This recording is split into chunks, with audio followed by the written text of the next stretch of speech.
Pois então, hoje é aquele quadro onde eu respondo as perguntas que vocês me mandam no meu Instagram. Dessa vez foi no dia 3 de março, quinta-feira. Então, vamos ao vídeo.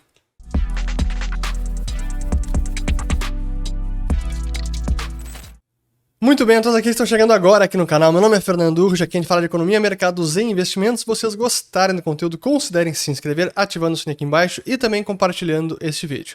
Já fazia alguns dias ou semanas que a gente não gravava assim, então até senti falta de responder as perguntas de vocês.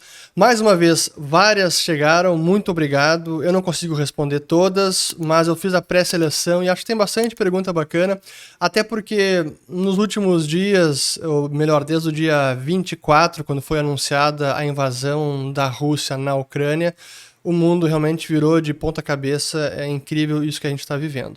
Mas eu vou responder. E tem muita sobre esse assunto, como isso impacta mercados, Brasil, mundo, etc. O único recado antes de começar. No link na descrição do vídeo tem aqui para vocês se inscreverem na nossa próxima turma, é uma pré-inscrição, a 6ª turma do Ciclos de Mercado, muito bacana, e teremos novidades nesta turma, tenho certeza que vocês vão gostar. Então todos os detalhes vocês podem receber por e-mail se cadastrando no link aqui abaixo. As matrículas começarão no dia 27 de março, um domingo, onde teremos também, ou quando teremos também, uma aula inaugural que será aberta nesse dia, depois ela fica disponível apenas para quem se inscrever no curso. Muito bem. Pergunta aqui do Rodrigo Andolfato. Grande Rodrigo. Dólar cai ainda mais? Pois então, a gente estava num cenário para o Brasil muito benéfico, porque com a taxa de juros subindo, sobe o carrego, o carry trade, o diferencial de juros aumenta, isso atrai fluxo para o Brasil, pela dinâmica interna também do mundo e dos emergentes e a posição do Brasil nesse mundo, vinha chegando um fluxo bastante favorável em busca de oportunidades aqui, e o real vinha se apreciando. Chegou a tocar 4,99 aí nos últimos 10, 14 dias, mas voltou um pouco também por conta da turbulência da guerra e tudo mais. Mas teria fundamento para cair mais, porém com essa volatilidade e incerteza da guerra, agora talvez o movimento seja uma apreciação maior do real, seja temporariamente suspensa, digamos assim. Aqui da Invest Like a Girl. Por sinal, sigam o Instagram dela, muito bacana. Invest Like a Girl __. Como você acha que a Europa poderia interromper as transações de cripto? Pois então, o que a Europa ou qualquer regulador pode fazer, qualquer país, é interromper ou cercear ou coagir as exchanges, as empresas que lidam com cripto, impondo alguma regulação, alguma proibição, monitoramento, exclusão de russos, por exemplo. É isso que os reguladores podem fazer. E as empresas teriam que arcar com e atender essa legislação, porque eu não imagino nenhuma empresa praticando desobediência civil. Aí teria que ficar a cargo de qualquer cidadão. Até, por sinal, eu relembro um tweet do Jesse Powell, que é fundador e CEO da Kraken, uma das principais exchanges nos Estados Unidos, onde ele mesmo reconheceu exatamente isso. Ele veio no seu Twitter para dizer, olha, quem quiser se esconder do governo, seja lá onde estiver, que faça por conta própria, mas caso a Kraken seja intimada a tomar alguma medida que ela precise atender uma lei específica que foi imposta recentemente, ela vai atender sim essa legislação e não pode fazer nada. Então a exchange não pode proteger você, cidadão. Proteja você a si mesmo. Essas foram as palavras do Jesse Powell e eu concordo plenamente com ele. Mas prosseguindo aqui, pergunta agora do A.L. Monteiro. A inflação gerada pela guerra pode fazer o Fed aumentar mais os juros? Como ficam as criptos? Pelo contrário, isso é curioso, né? Porque é até contraintuitivo, porque normalmente a inflação aumenta, o Banco Central tem que subir os juros para combater a inflação. Pelo menos no Brasil é assim, em países emergentes é assim que funcionam, ou moedas emergentes.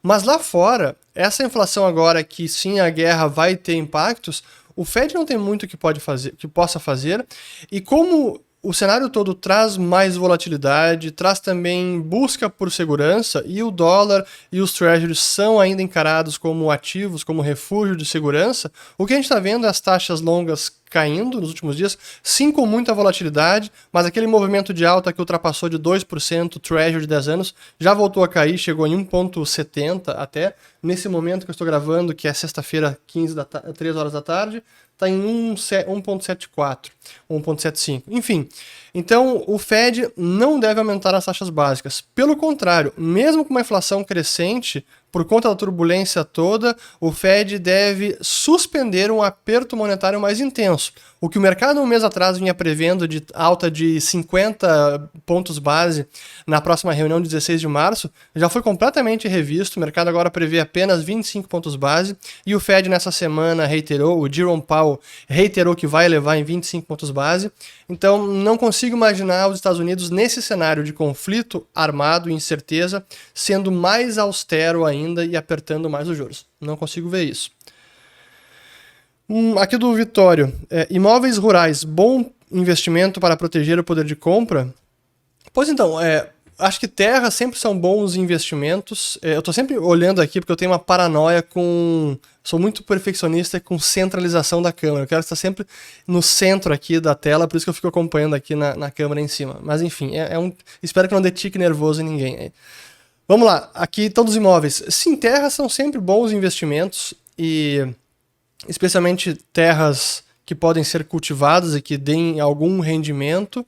Só que o setor do agronegócio agora ele tem alguns desafios também por conta da guerra, especialmente pelo interrompimento ou interrupção no fornecimento de fertilizantes, ou na obstrução de fornecimento de fertilizantes, que é fundamental para a agricultura, né? Isso porque Bielorrússia e Rússia são grandes fornecedores de fertilizantes. Mas, enfim, via de regra, são bons investimentos, especialmente quando se fala no longo prazo. Aqui do Thiago Furla. Queda do urânio hoje, além da esquizofrenia normal do mercado, algum outro motivo? Eu imagino que essa pergunta tenha sido mandada ontem ainda. Pois então, ontem no fim do dia a gente teve um confronto das tropas russas numa usina nuclear, a maior usina nuclear da Europa, que fica na Ucrânia.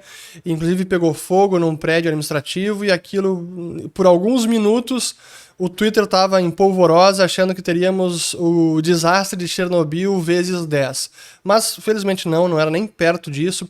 Até porque os reatores nucleares são construídos de tal forma, com tantas toneladas de concreto, que eles são relativamente blindados de ataques como esse. Então, mas esse foi o momento, foi no dia de ontem, quinta-feira, que acabou tendo isso. Acho que foi até uma janela de oportunidade para quem estava atento e queria entrar no mercado.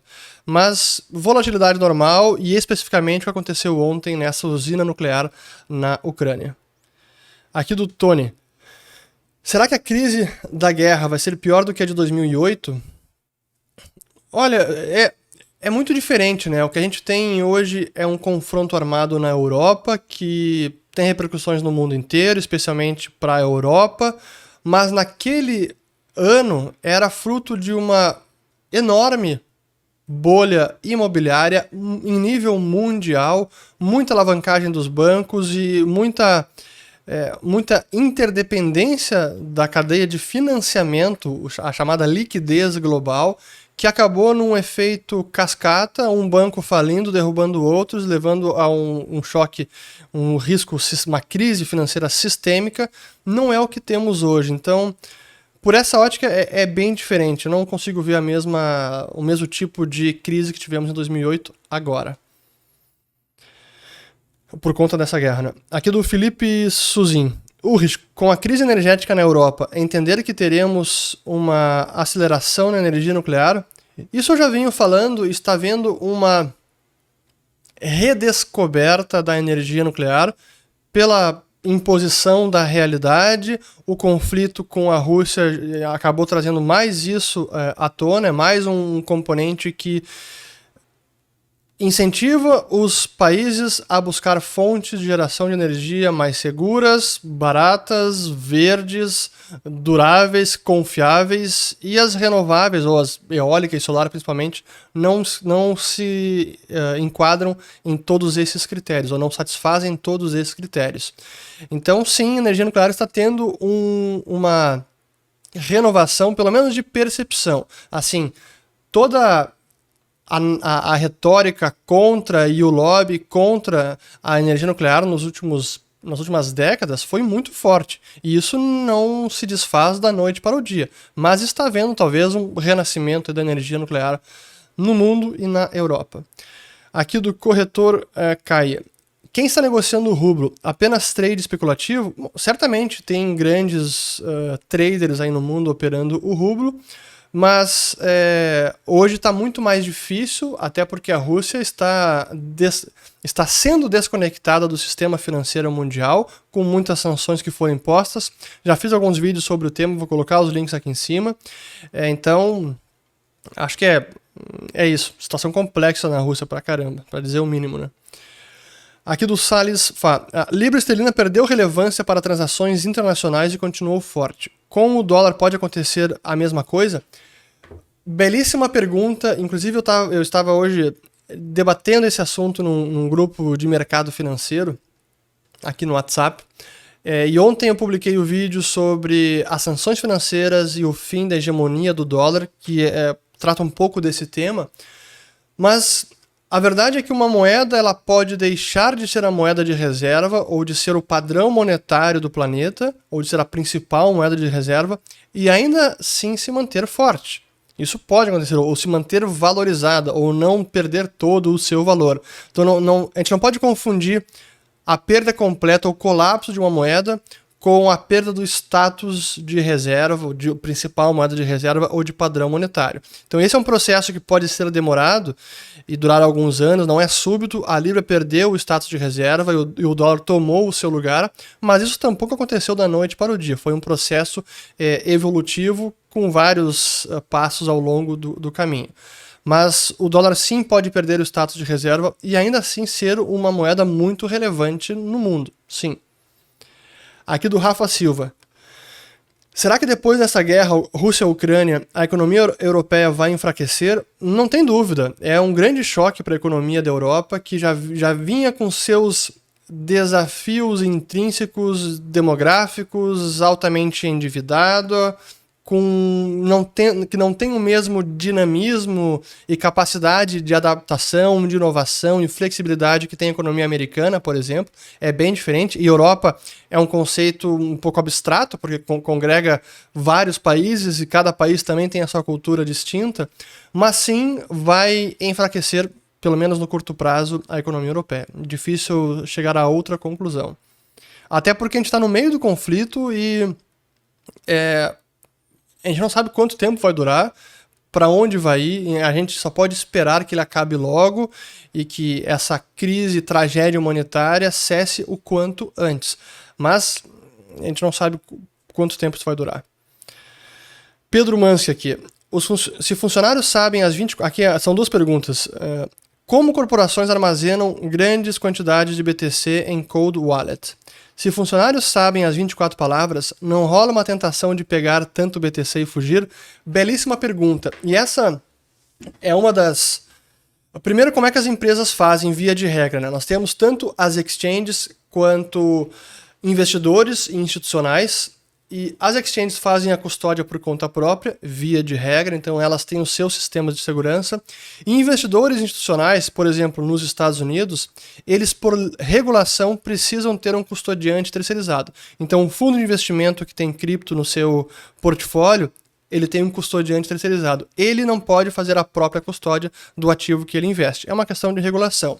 Então, ele utiliza terceiros como a BitGo, que é uma empresa de custódia, e são os funcionários da BitGo que controlam as chaves. Então, sim que é preciso que essa empresa implemente processos internos que blindem contra conluio de funcionários.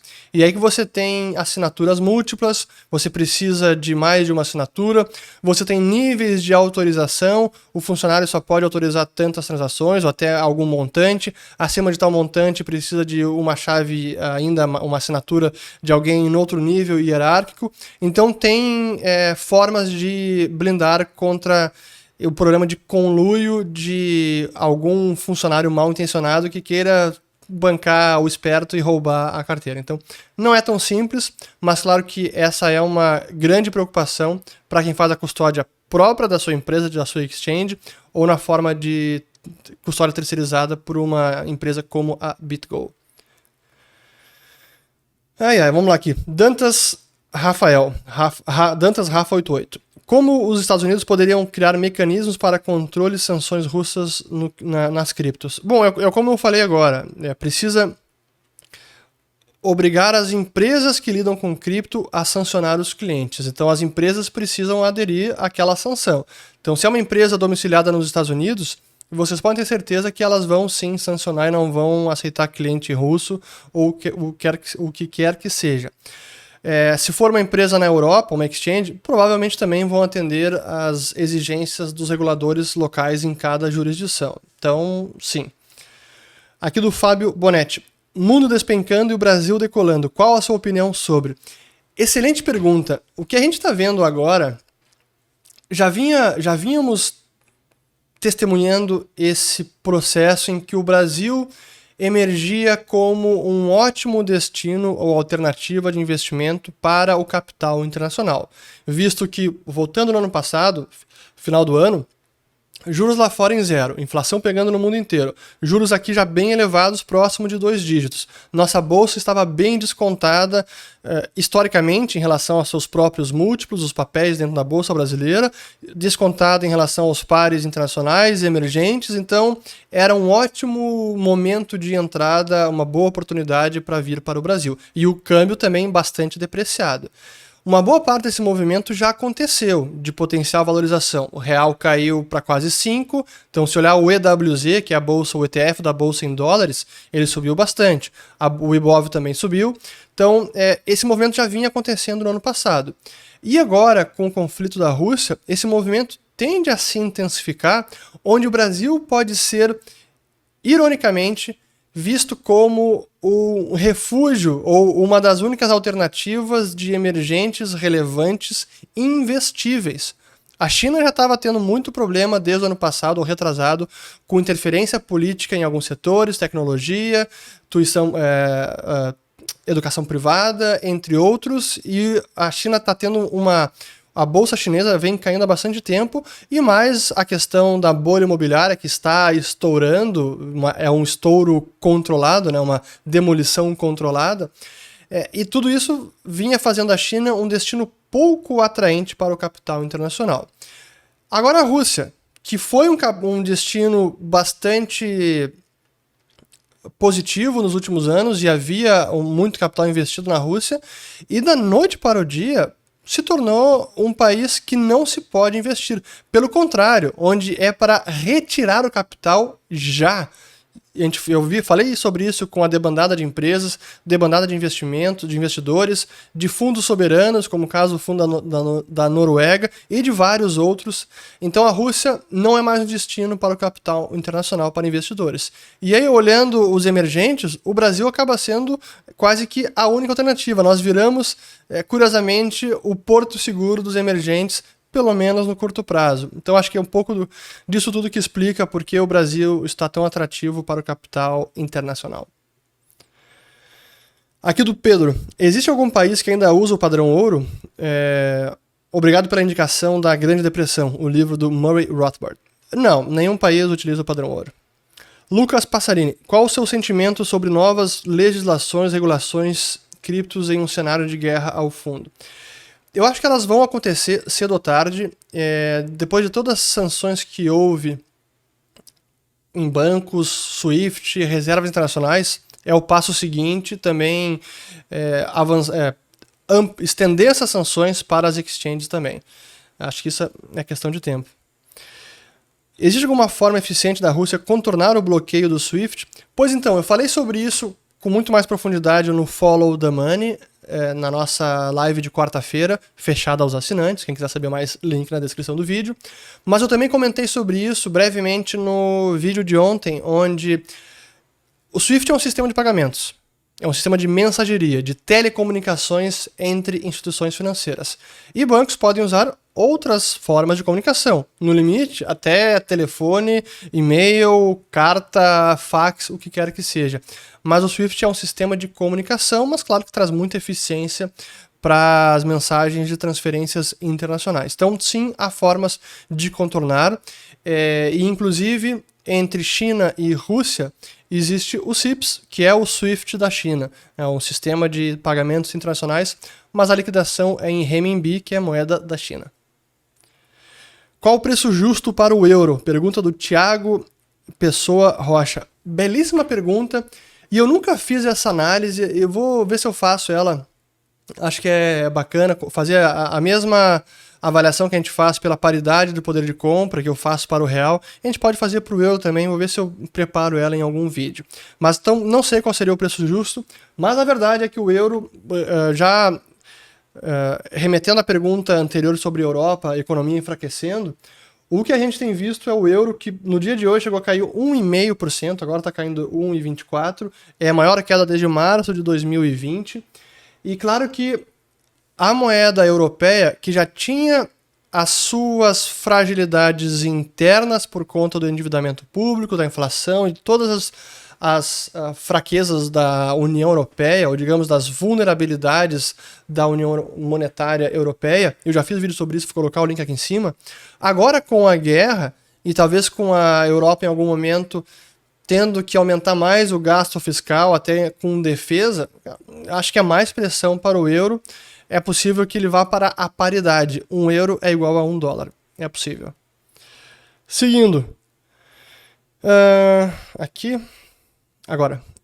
Do Lucas Riesco aqui. Juro americano subindo e Bovespa subindo. Pois então, o juro americano está subindo por completo. O que a gente está vendo é muita volatilidade. Até o juro longo caiu. Sim que o juro curto, a taxa básica deve aumentar agora na próxima reunião. Mas vai aumentar de nada para nada e mais um pouquinho. Então, ainda é irrelevante. E o motivo do Ibovespa que eu acabei de falar. Aqui, mais pergunta, mais uma do Lucas, indica quais livros sobre ciclos econômicos. Eu indico, óbvio, o nosso curso Ciclos de Mercado, porque é lá que a gente explica com profundidade e também a gente acaba fornecendo uma série de referências bibliográficas em cada módulo, em cada aula, e está tudo lá. Aqui do Vladimir Tironi. Precisando de alguém da sua equipe? Sim, estamos recrutando editores de vídeo. Então, se você é editor de vídeo, conhece alguém que gostaria, está buscando, mande o contato da Liberta. É talentos@liberta.com.vc, não é BR, é VC, e mande o currículo. Também estamos recrutando para pesquisa em economia, mercado, economia aplicada, tanto estágio quanto para equipe efetiva. O que mais? E também equipe de social media, de redes sociais. Então, sim, mande seu currículo para talentos@liberta.com.vc. Aqui do Lucas Medici. Hora de comprar ações dos bancos russos? Pois então, né? É aquela ideia, né? Tem que comprar a queda, o buy the dip, compre a queda. O problema é que essa queda a gente não sabe até onde vai. Sim que a Rússia caiu bastante, os principais índices aqui, o RSX, alguns bancos estão quase virando pó, até porque um está insolvente. Mas, como tem muita incerteza ainda, pode ser uma aposta assimétrica, que você tem muito a ganhar, mas é de um risco enorme. Porque, primeiro, a gente não sabe quando os mercados russos vão abrir. A bolsa russa segue fechada. Segundo, não sabemos por quanto tempo essa guerra, esse conflito vai durar. Terceiro, não sabemos depois por quanto tempo as sanções vão permanecer também, tendo efeito, sendo válidas. Isso vai seguir afetando a economia russa, o mercado financeiro, investimento estrangeiro. E por fim, assim, quando que os bancos se recuperariam e quando você poderia realizar e tirar o dinheiro do país. Então, não é tão simples. Isso se você investir diretamente na Rússia, né? Você pode investir via ETFs, mas alguns ETFs até tiveram a negociação suspensa por conta de toda a turbulência. Aqui do Alan Bick. Não sei se o Bick é sobrenome ou se é uma pegadinha aqui de Alan Bick. Como ficam os mercados... Ainda bem que não foi uma sacanagem, porque normalmente o pessoal faz sacanagem com nomes, né? O Tomás, vocês sabem o resto. Como ficam os mercados em que a Rússia é o maior produtor mundial? Pois bem... Esses mercados, o que a gente já está vendo um aumento de preços em commodities onde a Rússia é um grande produtor, ou talvez o principal. Petróleo não é o principal, mas é um dos 3 maiores. Gás natural também, algumas commodities agrícolas, fertilizantes. Então, esses mercados vão ter um choque de oferta, isso tende a resultar em aumento de preço. Vão ter um choque de fornecimento, não apenas o preço vai aumentar, quanto o fornecimento tende a ser, de alguma maneira, obstaculizado, porque até frete marítimo vai ser difícil os navios, os cargueiros e armadores trafegar normalmente no Mar Negro, até isso pode complicar. Então, o resultado é tanto aumento de preço, quanto talvez até falta dos insumos. Mais perguntas aqui. Aqui do Gui Pellegrini. Urânio subindo com a guerra, você vê uma aceleração da alteração da matriz energética do mundo? Sim, é como eu falei antes. Acho que há uma consciência de que a transição energética que ocorreu nas últimas 2 décadas foi, de certa maneira, forçada e sem o devido cuidado com a segurança energética, de fornecimento de energia. Então, sim, está havendo uma reavaliação da energia nuclear dentro da matriz energética. Deixa eu ver quanto tempo. Já quase, acho que 30 minutos. 26 minutos. Então, prosseguindo aqui. Aqui do Mário Alves. As lojas da cidade da Suíça, elas são obrigadas a aceitar o Bitcoin, como foi em El Salvador? Essa é a pergunta sobre a cidade de Lugano. Eu nem consegui ler essa notícia ainda. Eu separei a pergunta, eu ia pesquisar a notícia e acabei não vendo. Mas eu imagino que a Suíça não faria algo obrigatório. Eu acho que deve ser facultativo. Mas enfim, essa notícia parece que Lugano está adotando o Bitcoin como moeda legal, ou permitindo que ela seja adotada como tal. Não sei, vou averiguar a notícia. Perdão, acabei me esquecendo de fazer isso antes de responder a pergunta. Eduardo Bandeira MG. Pergunta burra. Algum estado já incentivou a deflação? Não é burra, não. Tipo, tirando o dinheiro de circulação... Sim, isso já aconteceu, e esse é talvez um dos maiores, se não o maior erro de política econômica da Inglaterra, e que foi de ninguém menos que Winston Churchill. Isso foi logo depois da Primeira Guerra Mundial. A Libra tinha sido desvalorizada brutalmente, uma forte inflação de libras, inflação pegando, e a paridade da Libra com relação ao ouro que havia no pré-guerra era essa paridade se depreciou bastante. Eu não lembro exatamente os números, mas é algo como subiu 40% ou 50%. Era realmente uma desvalorização muito forte. E o Winston Churchill decidiu restabelecer o padrão ouro depois da Primeira Guerra Mundial e voltar à paridade que estava no pré-guerra. Mas essa era uma paridade já irreal, porque havia ocorrido uma emissão, uma expansão monetária, inflação de preços, então a nova paridade era aquela vigente. Forçar uma volta a uma paridade anterior seria forçar uma valorização súbita da libra esterlina, por consequência, isso significou forçar uma deflação no Reino Unido. E esse foi um dos grandes problemas na década de 20, e foi inclusive um dos causadores, não o único, dos chamados Roaring Twenties, os anos 20 por diante nos Estados Unidos, porque o Banco Central da Inglaterra, o Bank of England, pediu para o Banco Central dos Estados Unidos, o Federal Reserve, inflacionar a oferta de dólares para ajudar justamente nesse problema. Então, em vez de desvalorizar ou de reconhecer a paridade real da Libra ao patamar que estava, Churchill resolveu voltar para um patamar anterior. Então, apreciou artificialmente a Libra esterlina. Como é que eles tentaram resolver parte desse problema? Pedindo para o Fed desvalorizar o dólar. Então, em vez de desvalorizar ou manter desvalorizada a Libra, tentaram desvalorizar o dólar, e aí foi a política monetária do Fed nos anos 20 que acabou contribuindo para a pujança daquela década e que culminou no crash de 29, depois da Grande Depressão e tudo mais que nós sabemos. Então, esse foi um dos fatores, não é o único, importante lembrar. Então, sim, foi um caso de deflação forçada, um erro crasso de política econômica. Aqui do Caio Brazão. Dólar index subindo e dólar real caindo. Comprar mais dólares seria correto nesse cenário? Pois, O DXY, o índice dólar, está subindo bastante no dia de hoje, chegou a quase 98,9, que é o maior patamar. Deixa eu até ver aqui na tela. Deixa eu aproveitar aqui, ó. Ó, vamos fazer ao vivo. Ao vivo para mim. Ó, cá estamos. Ó, aqui temos o Dollar Index. Deixa eu voltar aqui. Botei o último ano. É o maior patamar desde ali do início de... Foi ali maio, né? Quando estourou a pandemia, voltando o Dollar Index. Mas esse movimento do índice dólar, ele está ocorrendo muito mais pela queda do euro. Então a gente vê aqui o euro caindo, tá no menor patamar também desde lá do estouro da pandemia. Então é mais uma fraqueza do euro do que uma força do dólar. E tanto é que no Brasil aqui, a gente está vendo, no dia de hoje está subindo sim a taxa de câmbio, mas via de regra a gente tem visto uma força do real, o dólar aqui até caindo, pelo menos nas últimas semanas. E daí comprar mais dólares seria correto?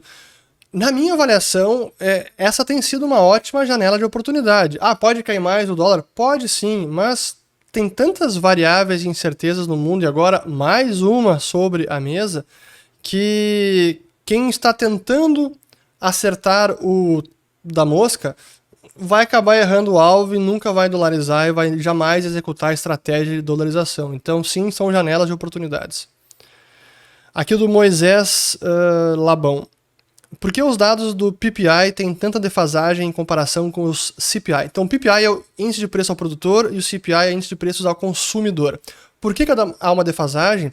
Porque tem a ver com a estrutura produtiva da economia e como os preços ao produtor são muito mais sensíveis à matéria-prima, a commodities que variam muito mais, como a gente está vendo aí nas últimas semanas. Portanto, os preços do produtor têm uma sensibilidade, uma volatilidade maior do que os preços ao consumidor. Está mais distante do consumo final, portanto, são impactados antes de chegar até o consumidor final. Digamos que o tempo de a mercadoria ou a matéria-prima que aumenta de preço impacta o custo do produtor e vai sendo repassado em toda a cadeia produtiva, é preciso que transcorra o tempo até chegar aquele aumento de preço e encarecer o produto na ponta, lá no final, no varejo, para o consumidor final. É por esse motivo que há essa defasagem e é por esse motivo que preço ao produtor são indicadores antecedentes e que tendem a nos sinalizar como o preço ao consumidor vai se comportar daqui 6, 8 ou 12 meses. Então, sempre fiquem de olho nos preços ao produtor. Eu falava bastante sobre isso lá em 2020, vou colocar links aqui em cima, onde eu já alertava como os preços ao produtor no Brasil, que estavam subindo em 40%, 50% ao ano, alguma hora ia bater no nosso IPCA. E claro que aconteceu. Seguindo, aqui do 1996.dmr. Em renda fixa, nesse cenário atual, é razoável aumentar a posição em títulos IPCA no curto prazo? Hoje, eu diria que renda fixa no Brasil tá tão fácil de investir porque o cenário é tão favorável, tem muito mais a ganhar do que a perder e com relativo baixo risco, que eu diria que tanto faz ir para um pós-fixado. Agora a gente está vendo a taxa de juros deu uma descolada, a curva abriu um pouco mais, especialmente a curva curta, por conta da tensão da guerra, expectativa de inflação de combustível, de alimentos, e já tem gente achando que Selic vai para 13% no fim desse ano, então começaria 2023 com 13 alguma coisa.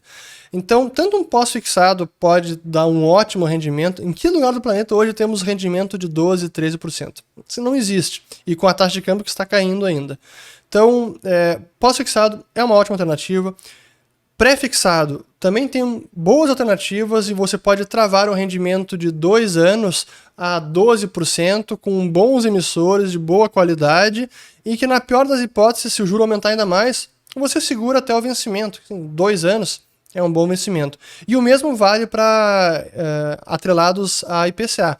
Os Tesouro IPCA ou qualquer outro instrumento que pague também a variação da inflação. O momento é oportuno e eu diria que eu prefiro sempre títulos mais curtos do que mais longos, mas hoje até mesmo para quem quer correr o risco da curva longa, nesse patamar de juros que já subiu tanto, a curva já abriu tanto, a curva longa, que também é um ponto de entrada com menos risco do que era em 2019.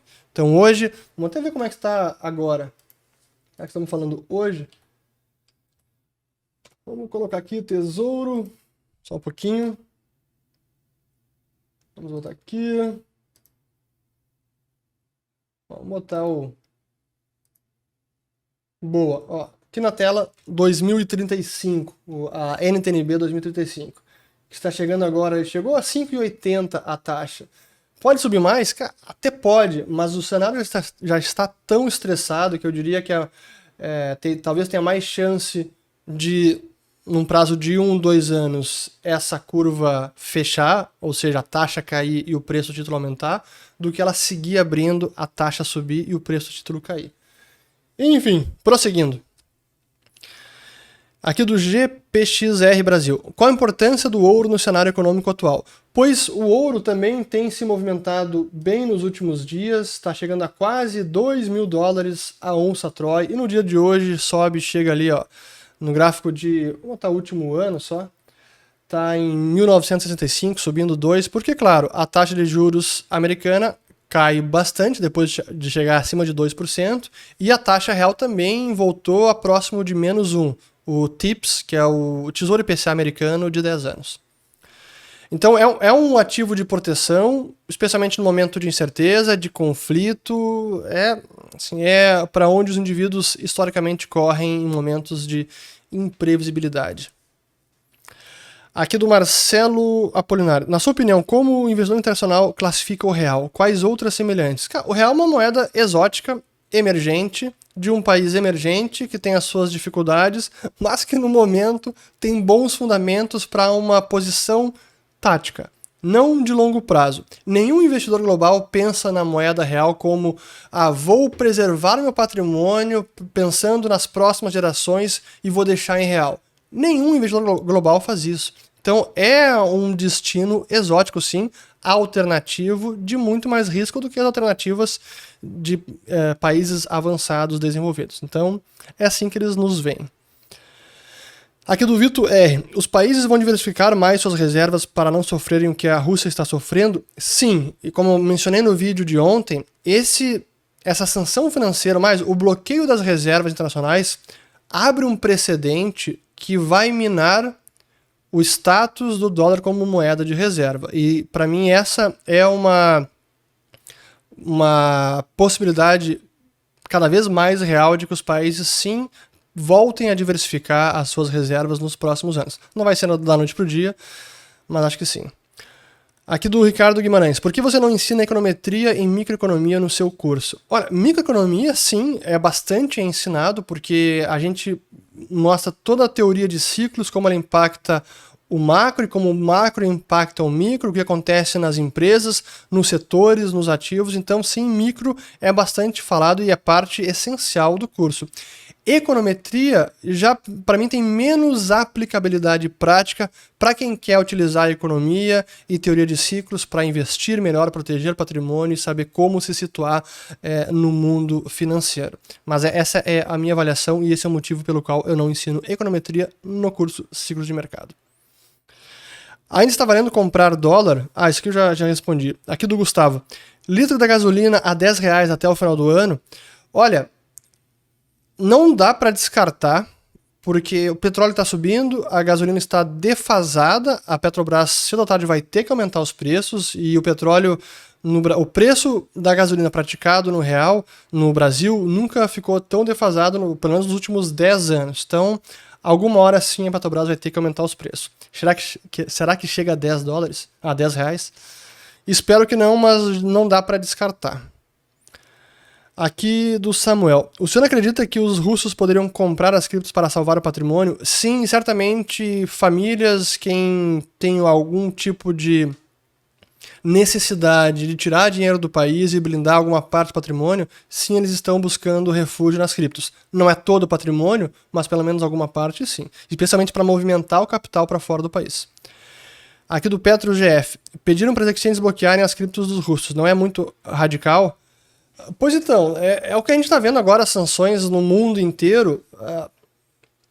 Eu não consegui parar para pensar ainda e ter o meu julgamento pessoal de se é uma medida radical ou não. Porque sim, que essas sanções impostas pelo Ocidente, elas vão prejudicar muito mais os cidadãos da Rússia do que o regime do Putin. São as pessoas que vão sofrer, assim como são os ucranianos que estão morrendo e sofrendo nessa guerra. Mas esse tem sido o meio que o Ocidente está usando para conseguir estrangular o regime de recursos financeiros. Daqui a pouco vão cortar a compra de gás e petróleo, podem escrever, se o conflito seguir escalando ou sem solução.